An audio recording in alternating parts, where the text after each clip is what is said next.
அவை எல்லாருக்கும் பிரயோஜனம் உள்ளதா இருக்கும்படியாக கர்த்தர் பேசும் இடைவிடும் உடைய வல்லமையுள்ள கரத்தில் தாழ்த்தி ஒப்புக் கொடுக்கிறோம்.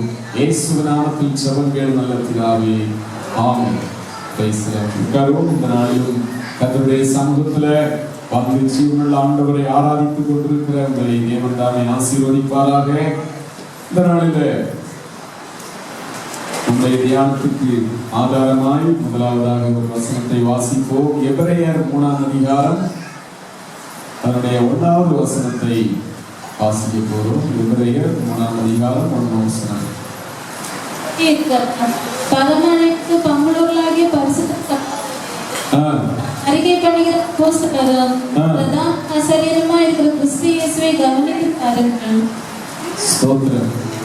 இப்படி இருக்க பரம அழைப்புக்கு பங்குள்ளவர்களாகிய பரிசுத்த சகோதரரே, நாம் அறிக்கை பண்ணுகிற அப்போஸ்தலரும் பிரதான ஆசாரியருமாய் இருக்கிற கிறிஸ்து இயேசுவை கவனித்து பாருங்கள். கிறிஸ்து இயேசுவை கவனித்து பாருங்கள். யாரை கவனித்து பார்க்கணுமா? கிறிஸ்து இயேசுவை கவனித்து பாருங்கள். இந்த நாளிலே இயேசுவை நோக்கி பாருங்கள் என்கிற தலைப்பிலே ஒரு சில வசனங்களை நாம் தியானிக்க போகிறோம். இயேசுவை நோக்கி பாருங்கள். கிறிஸ்து இயேசுவை நீங்கள் நோக்கி பாருங்கள் அப்படின்னு சொல்லி இங்கே பவுல் எழுதும்போது சொல்கிறதை பார்க்கிறோம். இப்படி இருக்க பரம அழைப்புக்கு பங்குள்ளவர்களாகிய பரிசுத்த சகோதரரே, யாரெல்லாம் பரம அழைப்பாகிய பரலோகத்துக்கு பங்குள்ளவர்களாய் இருக்கிறோம் அப்படின்னு சொல்லி நினைக்கிறீங்க? பரம அழைப்புக்கு பங்குள்ளவர்கள் கைகளை உயர்த்துங்க. ரட்சிக்கப்பட்ட தேவ ஜனங்களாகிய நம்முடைய வாழ்க்கையில எதை இழந்தாலும் பரம அழைப்பின் பந்தய பொருளாகிய பரலோகத்தை இழந்து விடாதபடிக்கு நாம் வாழ்கிறவர்களாய் இருக்க வேண்டும். அல்லேலூயா. அதற்காக நம்ம எதையெல்லாம் செய்யணுமோ அதையெல்லாம் ஆண்டவருடைய பிள்ளைகளாய் வாழ்ந்து செயல்படும் போது கர்த்தர் நம்மை அந்த பரலோக ஸ்லாக்கியத்தை சுதந்திரிக்க செய்வார். உலக பிரகாரமாய் பார்க்கும் போது பல விளையாட்டு போட்டிகள் இருக்கும். அதுல அந்த குறிப்பிட்டதான வீரர்கள், ஒரு கிரிக்கெட்டா இருந்தாலும் அவர்களுக்கும் சில விதிமுறைகள் இருக்கிறது. இன்னும் தடகள வீரர்களுக்கு அவர்களுக்கு விதிமுறை இருக்கிறது. அவர்கள் குறிப்பிட்டதான் இந்த டிராக்கிலே ஓடணும். ஓட வேண்டிய பிரகாரம் விதிமுறைகளின்படி ஓட வேண்டும். அப்பதான் அவர்கள் வெற்றி பெற முடியும். ஸ்தோத்திரம். அதுபோலதான் கிறிஸ்தவர்களாகிய நம்முடைய வாழ்க்கையில இயேசுவை நோக்கி பார்த்து பரம அழைப்புக்கு பங்குள்ளவர்களாகிய நாம் அவை பெற்றுக் கொள்ளுகிற அளவிலே ஒவ்வொரு நாளும் வாழ்கிறவர்களாய் இருக்க வேண்டும். அல்லேலூயா. ஸ்தோத்திரம். இந்த உலகத்தில் உள்ள காரியங்கள், பணம், பொருள் எல்லாமே நமக்கு தேவைதான். அது ஒரு மனிதனை பரலோகத்துக்கு கொண்டு சேர்க்காது.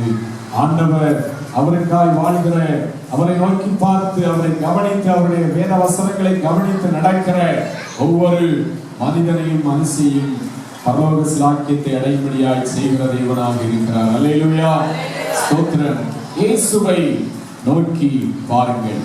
முதலாவதாக இயேசுவை நோக்கி பார்க்கிற நம்முடைய வாழ்க்கையில, நம்முடைய ஜீவியத்துல நாம் சோர்ந்து போகாதபடிக்கு, தளர்ந்து போகாதபடிக்கு அவர் நம்முடைய வாழ்க்கையில செய்த நன்மைகளை நாம் கவனித்து பார்த்து வாழ்கிறவர்களாக இருக்க வேண்டும். பல நேரங்களிலே நாம் சோர்ந்து போகிறோம், தளர்ந்து போகிறோம். அதன் மத்தியில் ஆண்டவர் நம்முடைய வாழ்க்கையில நடத்துகிற விதங்களை, கடந்து போன ஆண்டுகளிலே நடத்தி வந்த பாதைகளை நினைத்து நன்றியுள்ளவர்களாய் அதை திரும்பி பார்க்கும்போது, திரும்பி பார்க்கலன்னா பின்னிட்டு பாராதே அப்படின்னு சொல்லி வசனம் சொல்லுகிறது. லோத்தின் மனைவி பின்னிட்டு பார்த்து உப்பு தூணாய் மாறி போனார்கள். நீங்க என்ன திரும்பி பாருங்கள் அப்படின்னு சொல்றீங்க. எதை பார்க்க சொல்றீங்க? பழைய வாழ்க்கையை பார்க்க சொல்றீங்களா? பழைய பாவத்தை பார்க்க சொல்றீங்களா அப்படின்னு சொல்லி நீங்க ஒருவேளை நினைக்கலாம். இல்லை, நாம் கடந்து வந்த விசுவாச பாதையில தேவன் நம்முடைய வாழ்க்கையில செய்த நன்மைகளை, பூர்வ நாட்களிலே நடத்தித்த காரியங்களை நாம் நோக்கி பார்த்து, இவ்வண்ணமா என்னை நடத்தி வந்த தேவன், என் குடும்பத்தை நடத்தி வந்த தேவன் ஒரு நாளும் என்னை கைவிட மாட்டார் என்று சொல்லி தேவன் செய்த நன்மைகளை திரும்பி பார்த்து நன்றியுள்ளவர்களாய் நாம் ஜீவிக்க வேண்டும். சங்கீதம் 44ஆம் சங்கீதம் அதனுடைய 1ஆம் வசனத்தை வாசிப்போம். 44:1.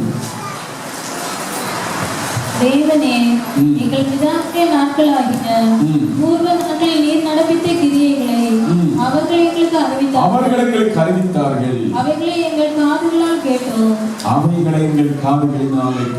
பாருங்கள், பூர்வ நாட்களில் நடப்பித்த கிரியைகளை எங்களுக்கு அறிவித்தார்கள், அவைகளை எங்கள் காதுகளினாலே கேட்டோம். பூர்வ நாட்களிலே தேவன் எவ்வளவோ அதிசயமாய் அற்புதமாய் தேவனே எங்கள் முற்பிதாக்களை அற்புத அதிசயமாய் எகிப்தின் அடிமைத்தனத்திலிருந்து வழிநடத்தி ஆச்சரியமாய் கொண்டு வந்ததை அவர்கள் எங்களுக்கு அறிவித்தார்கள். அவையெல்லாம் எங்கள் காதுகளினாலே கேட்டோம் என்று சொல்லுகிறார்கள். நம்முடைய வாழ்க்கையிலும் பல நேரம் விசுவாச வாழ்க்கையில சோர்ந்து போன அனுபவங்கள் வரும்.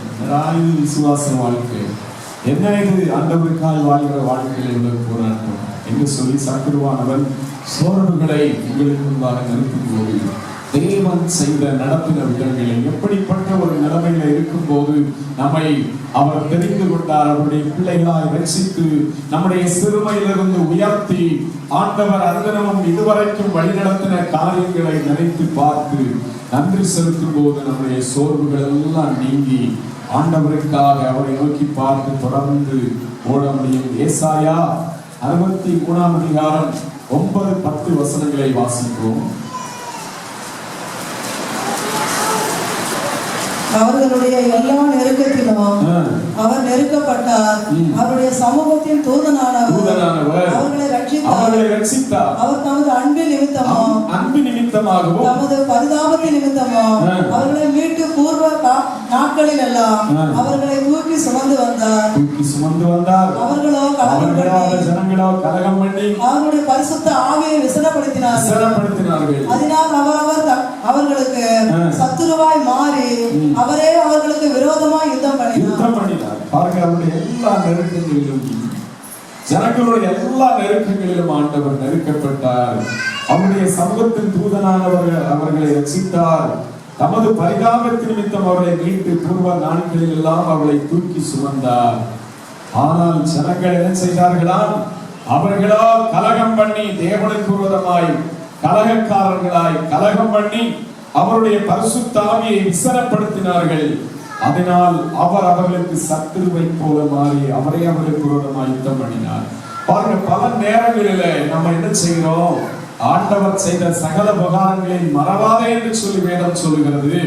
ஆனால் நாம் அதையெல்லாம் தேவன் செய்த நன்மைகளை நடத்தி வந்த ஆச்சரியமான அற்புதமான பாதைகளை எல்லாம் மறந்தவர்களாய் கடைசியில கலகக்காரர்களை போல தேவனுக்கு விரோதமாய் பேசுகிறவர்களாகவும் முறுமுறுக்கிற ஒரு சாதியங்களை போலவும் நம்முடைய வாழ்க்கையில காணப்படுகிறோம். அப்பொழுது என்ன நடக்கிறது? தேவனுடைய ஆசீர்வாதத்துக்கு பதிலாக அவரே அவர்களுக்கு விரோதமாய் யுத்தம் பண்ணினார் என்று சொல்லி கர்த்தருடைய வார்த்தை சொல்லுகிறது. ஆண்டவருடைய பிள்ளைகளாக நம்முடைய வாழ்க்கையில தேவன் செய்த நன்மைகளை மறந்து ஜீவிக்காதபடிக்கு அதை சில நேரங்களிலே நம்முடைய விசுவாச வாழ்க்கை எப்படி தொடங்கினோம், அந்த தொடக்கத்திலிருந்து இத்தனை வருடங்களாய் தேவன் எப்படி நடத்தி வந்தார், நம்ம எப்படிப்பட்ட சிறுமைப்பட்ட நிலைமையில எல்லாராலும் தள்ளப்பட்ட நிலைமையில காணப்பட்டோம், ஆண்டவரை இந்த விதமா இதுவரைக்கும் எங்களை நடத்தி வந்தீரேன்னு சொல்லி நம்ம உட்கார்ந்து தேவனை நினைத்து நன்றி செலுத்தி செயல்படுகிற ஆண்டவருடைய பிள்ளைகளாய் காணப்பட வேண்டும். சங்கீதம் 84ஆம் சங்கீதத்துல 11ஆம் வசனம் படிங்க. தேவனாகிய கர்த்தர் சூரியனும் கேடகமுமானவர், கர்த்தர் கிருபையும் மகிமையும் அருளுவார். உத்தமமாய் நடக்கிறவர்களுக்கு, யாரெல்லாம் உத்தமமாய் நடக்கிறார்களோ அவர்களுக்கு நன்மையை வழங்காதிரார். கண்டிப்பாய் நன்மையை அவர் வழங்குகிற தேவனாக இருக்கிறார். தேவஜனங்களாகி நம்முடைய வாழ்க்கையிலே இயேசுவை நோக்கி பார்த்து உத்தமமாய் நடக்கும் போது நன்மையை அவர் வழங்குவார். நம்முடைய வாழ்க்கையில தேவையான நன்மைகளை கொடுத்து கைவிடாதபடிக்கு அவர் நடத்துகிற தேவனாய் இருப்பார் என்று சொல்லி வசனம் சொல்லுகிறது. எபேசியர் 2ஆம் அதிகாரம் 1ஆம் வசனத்தை படிப்போம். எபேசியர் 2:1.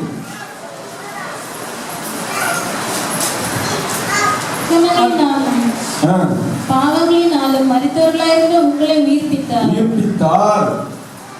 எப்படி? அக்கிரமங்களினாலும் பாவங்களினாலும் மரித்தவர்களாயிருந்த உங்களை உயிர்ப்பித்தார். ஆண்டவர் எந்த நிலைமையிலே நம்மை கண்டாரா?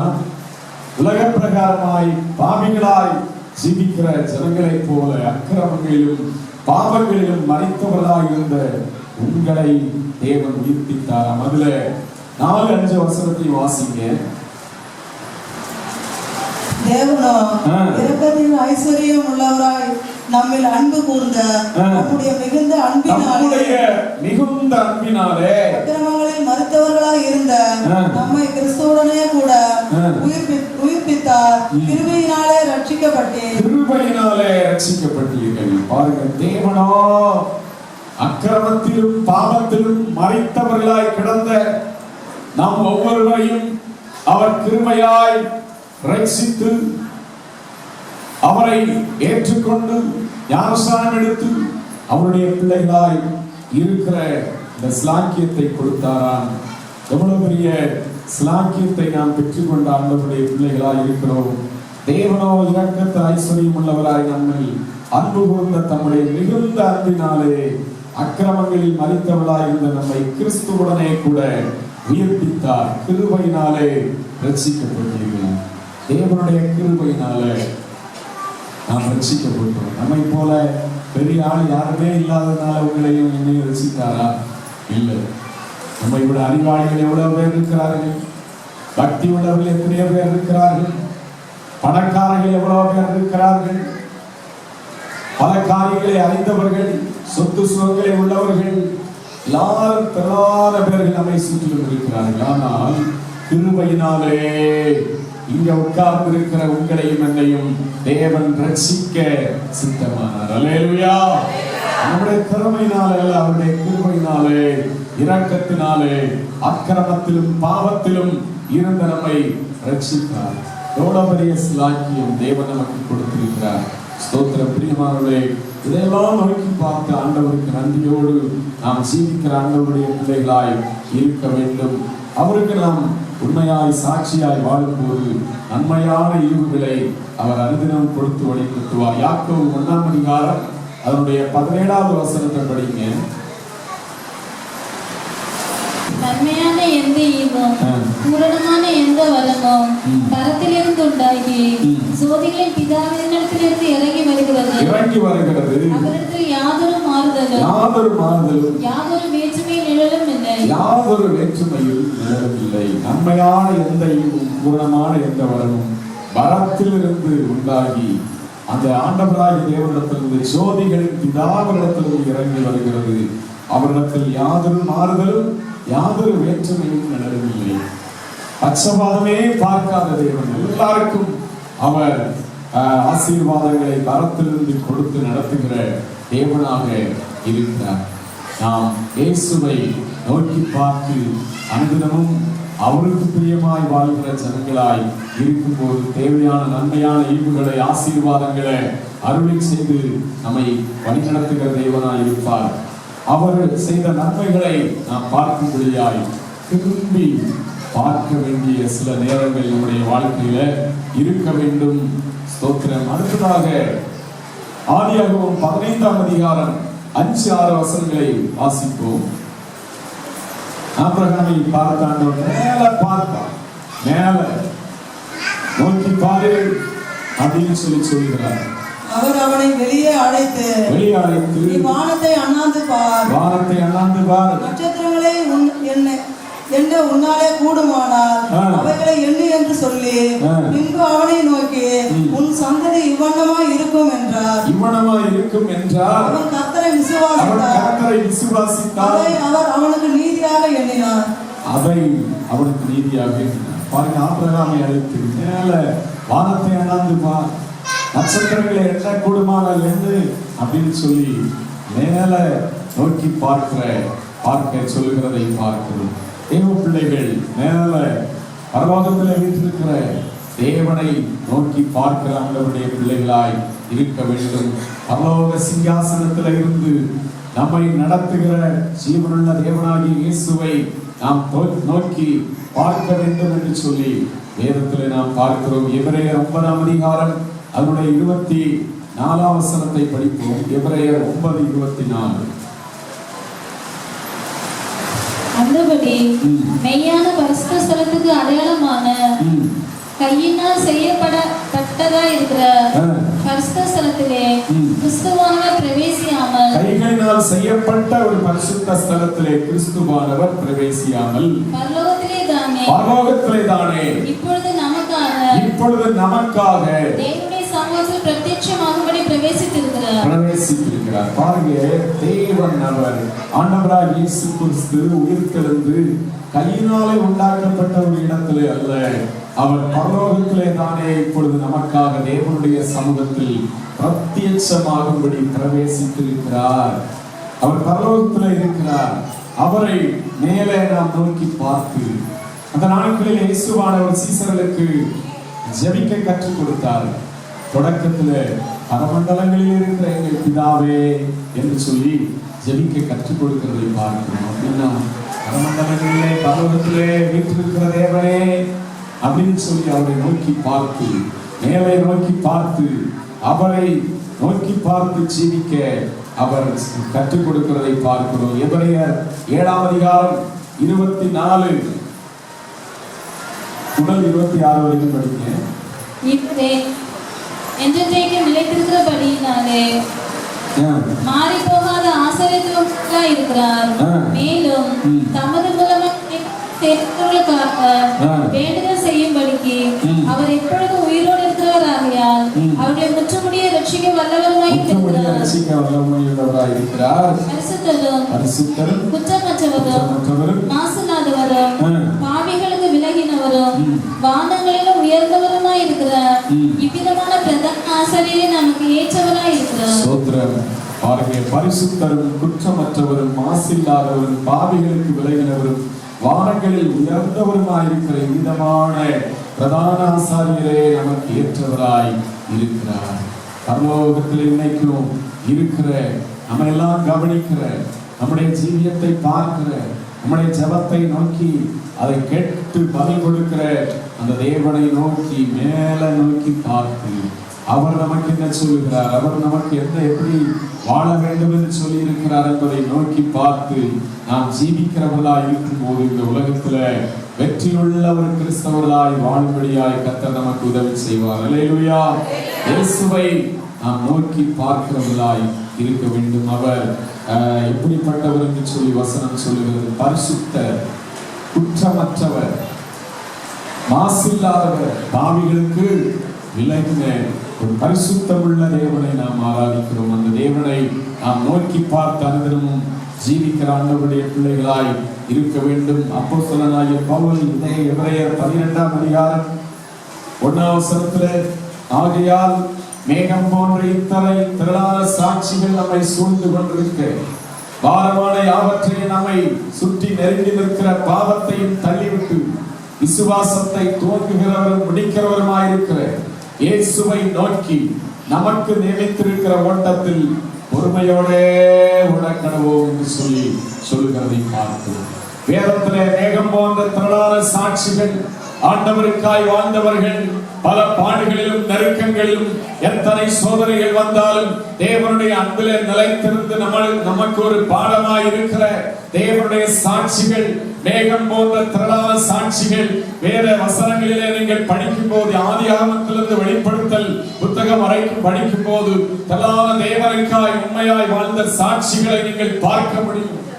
பிரியமானவர்கள், இப்படிப்பட்ட மேகம் போன்ற திரளான சாட்சிகள் நம்மை சூழ்ந்து கொண்டிருக்க, பாரமான யாவற்றையும் நம்மை சுற்றி நெருக்கி நிற்கிற பாவங்களையும் தள்ளிவிட்டு, நமக்கு எதிராய் உலகத்தில் வாழும்போது பலவிதமான பாவமான காரியங்கள் நெருக்கி நம்மை என்ன செய்யுமா, தேவனுடைய அன்பை விட்டு தூரமாய் போகப்படும். பயிர் நிலங்களிலே நீங்க போய் பார்த்தீங்கன்னா அங்கே களை அதுவும் முளைக்க ஆரம்பிக்கும். அலையா விருந்தாளியாய் நடாத ஒரு செடியாய் வயல் நிலங்களிலே அவைகளும் முளைக்கும். இந்த களைகளை என்ன செய்வார்கள் விவசாயிகள்?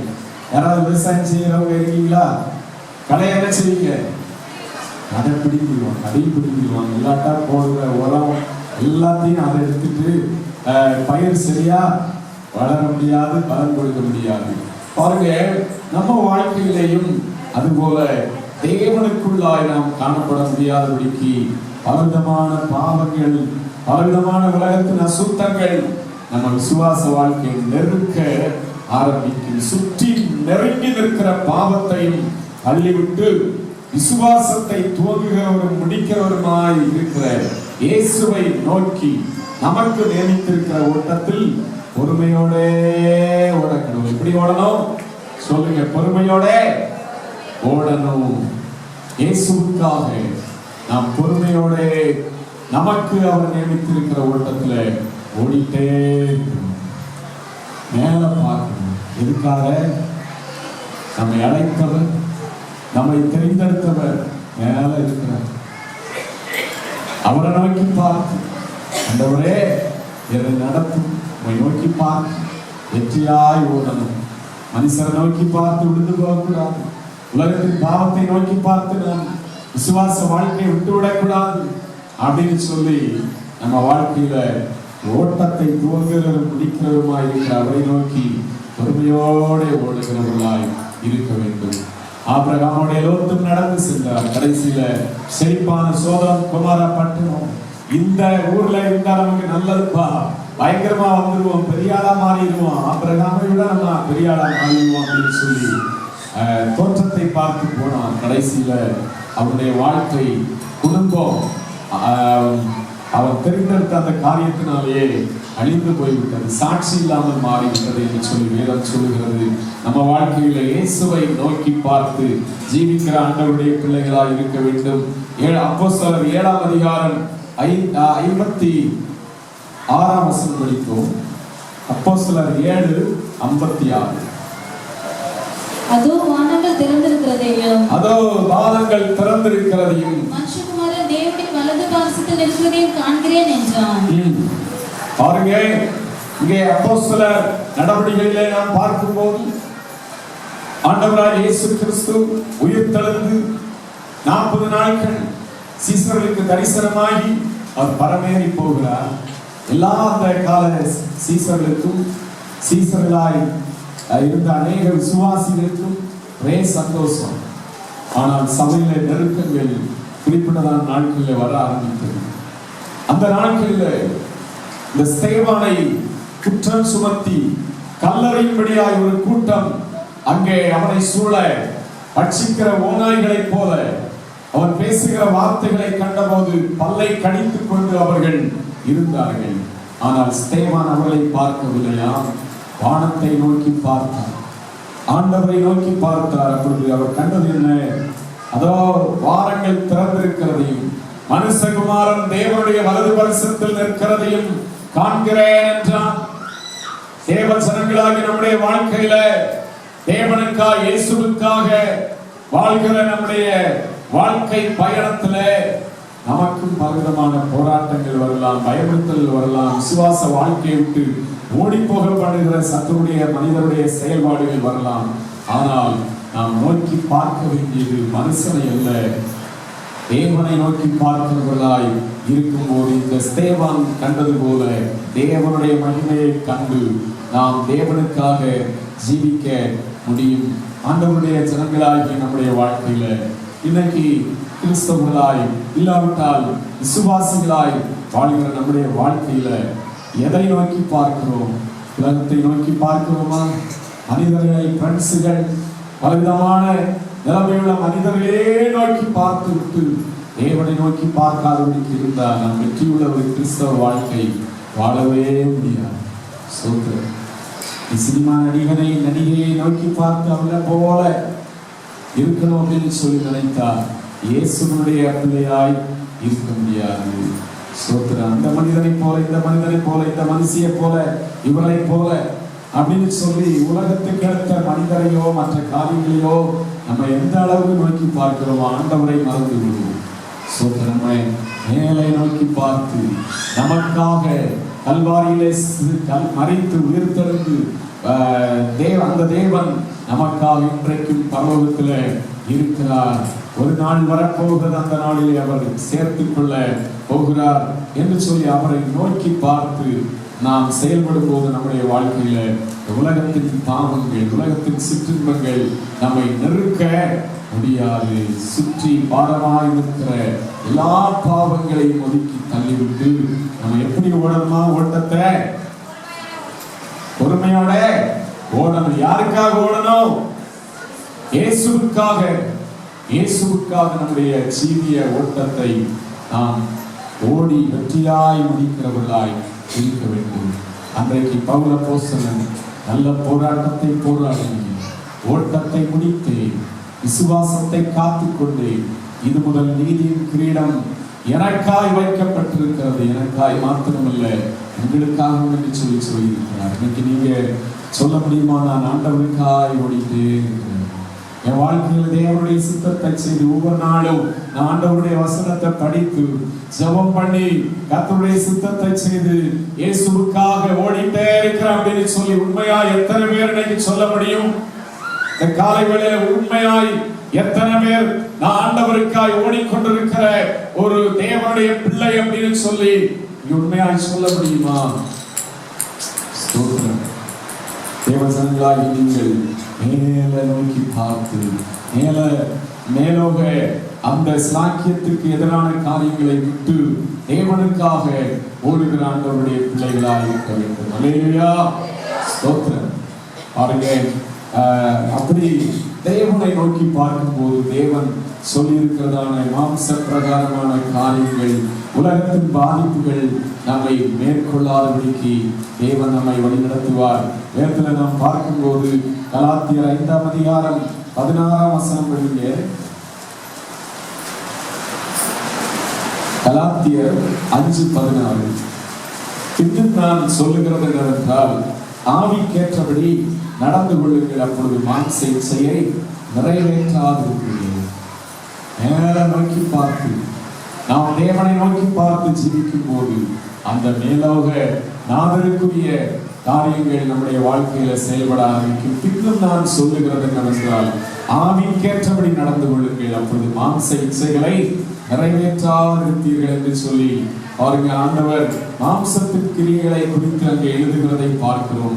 இப்படிப்பட்ட 19ஆம் வசனத்திலிருந்து 21 வரையுள்ள காரியங்களில இருக்கிற மாம்சத்தின் கிரியைகளை நம்முடைய வாழ்க்கையில செய்கிறவர்களாய், அவைகளால் அடிமைப்பட்டவர்களாய் நாம் இருந்தோம்னா பரலோகத்துக்கு போக முடியாது என்று சொல்லி கர்த்தருடைய வசனம் சொல்லுகிறது. 19ஆம் வசனத்திலிருந்து படிங்க. மாம்சத்தின் கிரியைகள் வெளியரங்கமாய் இருக்கின்றன, அவையாவன விபசாரம், வேசித்தனம், அசுத்தம், காமவிகாரம், விக்கிரகாராதனை, சூனியம், பகைகள், விரோதங்கள், வைராக்கியங்கள், கோபங்கள், சண்டைகள், பிரிவினைகள், மார்க்கபேதங்கள், பொறாமைகள், கொலைகள், வெறிகள், களியாட்டுகள் முதலானவைகளே, இப்படிப்பட்டவைகளை செய்கிறவர்கள் தேவனுடைய ராஜ்யத்தை சுதந்தரிப்பதில்லை என்று முன்னே நான் சொன்னது போல இப்பொழுது உங்களுக்கு சொல்லுகிறேன். இப்படிப்பட்ட தேவன் விரும்பாத காரியங்களை செய்கிறவர்கள் என்னெல்லாம் காரியம்? விபச்சாரம், வேசித்தனம், அப்படிப்பட்ட எண்ணங்கள்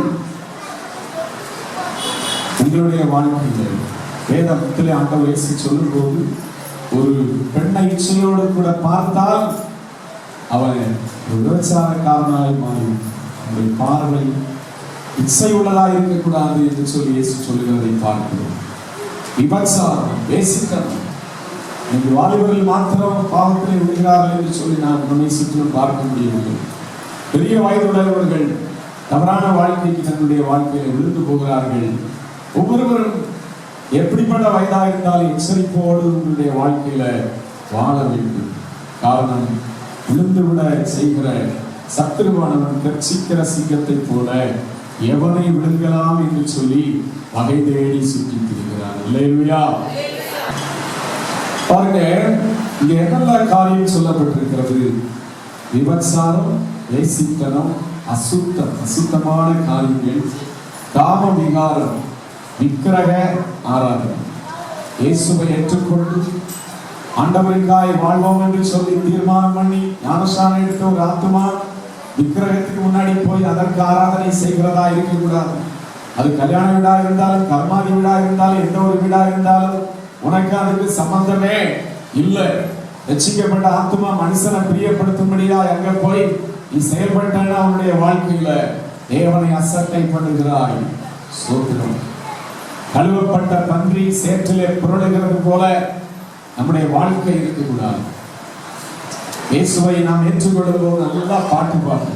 இயேசுவின் பின்னே போக துணிந்தே, இயேசுவின் பின்னே போக துணிந்தே, பின்னோக்கே நான், பின்னோக்கே நான், பின்னோக்கே நான், பின்னோக்கே நான்.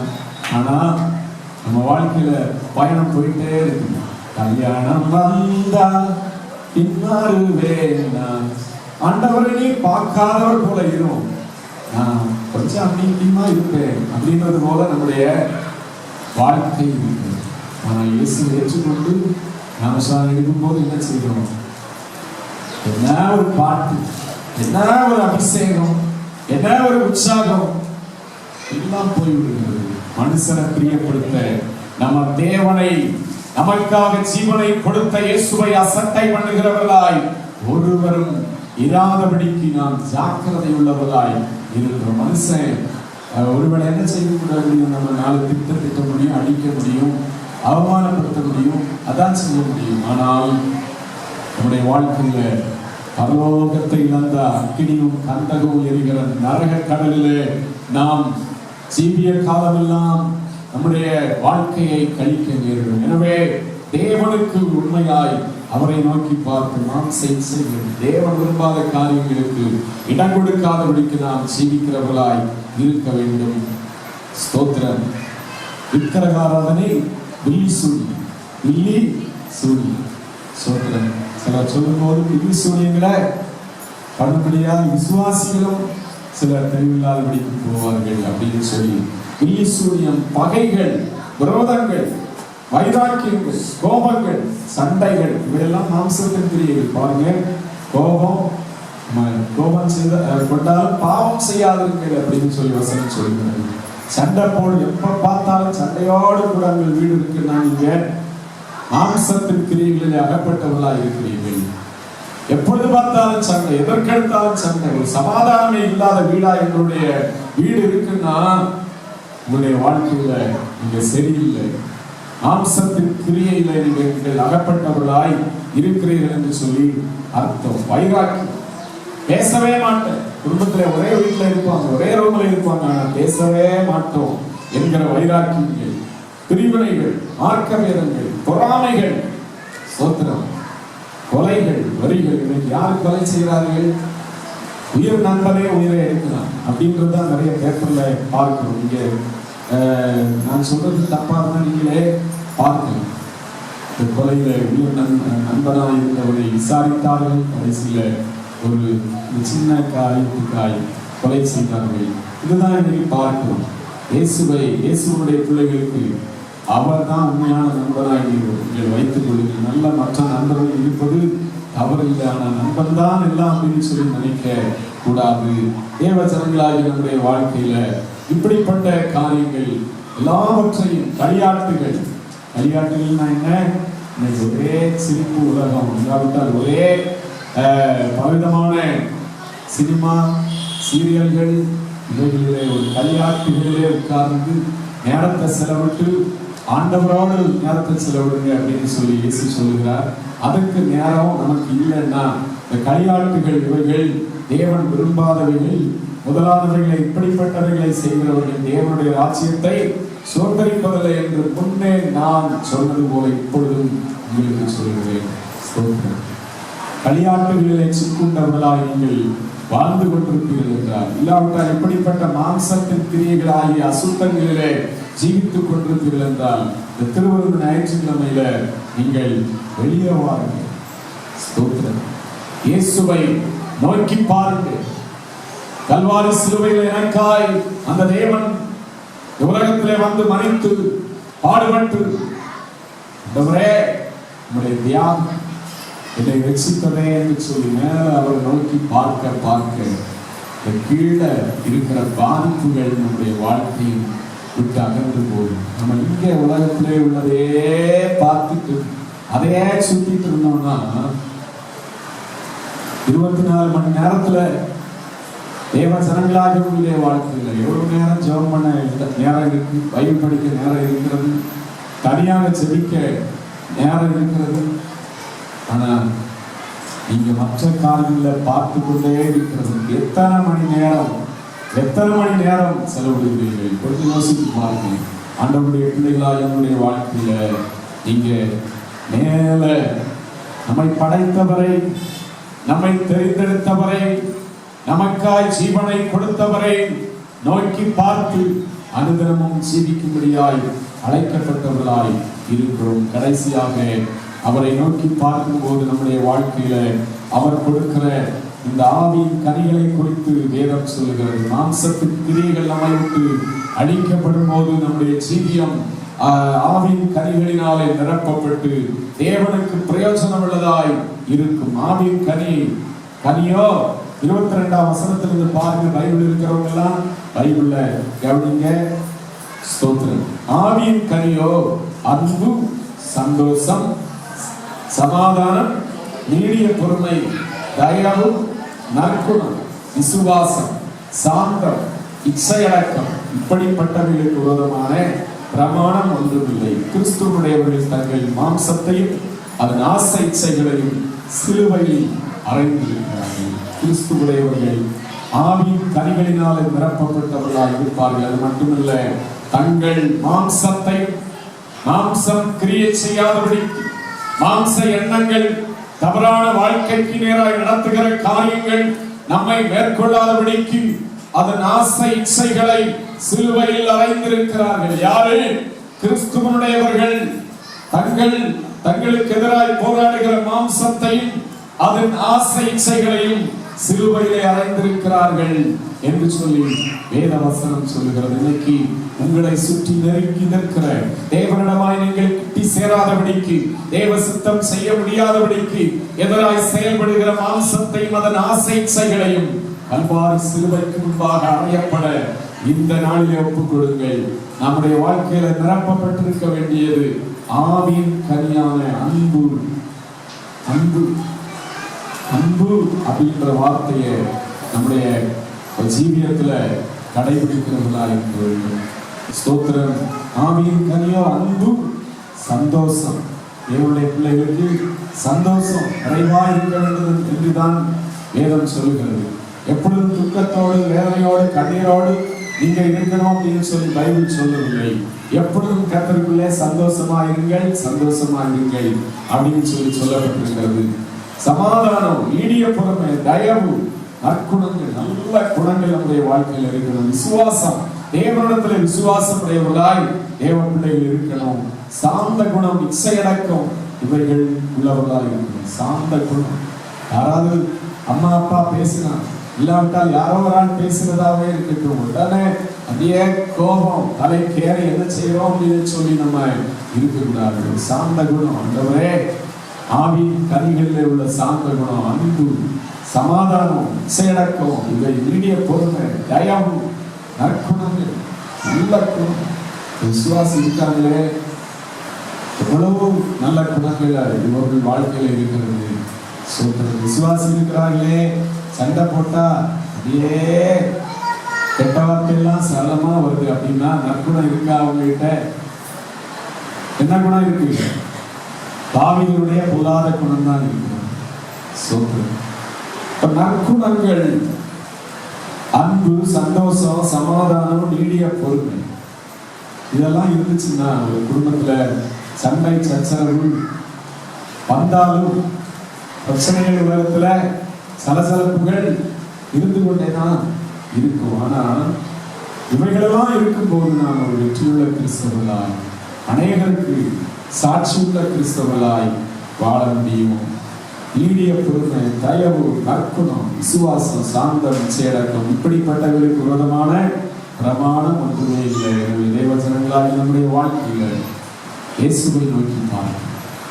உலகத்தை நீங்க எந்த அளவுக்கு பார்த்து பார்த்து பார்த்து விட்டீங்களோ, அதுல இருந்து நீங்க பார்க்க போறது பாவத்தையும் சிற்றின்பத்தையும் தேவனை விட்டு தூரமாய் போகப்படுகிற காரியங்களை தான் பார்க்க முடியும். வேற ஒன்றுமே பார்க்க போறது. சிலுவையிலே நமக்காய் கைகளிலே கால்களிலே ஆணிகளில் நிராவப்பட்டு சிரசிலே முக்கிரிடம் சூட்டப்பட்டு சரீரத்தின் எல்லா அவயவங்களிலும் ரத்தம் சொட்ட சொட்ட இதாவே இவருக்கு மன்னியும் என்று சொல்லி எனக்கு எதிராக இருந்தவர்களுக்கு ஆபத்தில் திளைத்துக் கொண்டிருந்த நம்மை போன்றவர்களுக்கு மன்னிப்பை கொடுத்த அந்த ஆண்டவருக்கு அவரை நோக்கி பார்த்து சாட்சியுள்ள ஒரு வாழ்க்கை செய்ய இந்த நாளில் எல்லாரும் முழங்கால் பிடிக்கும் ஒப்புக் கொடுப்போமா? ஹல்லேலூயா.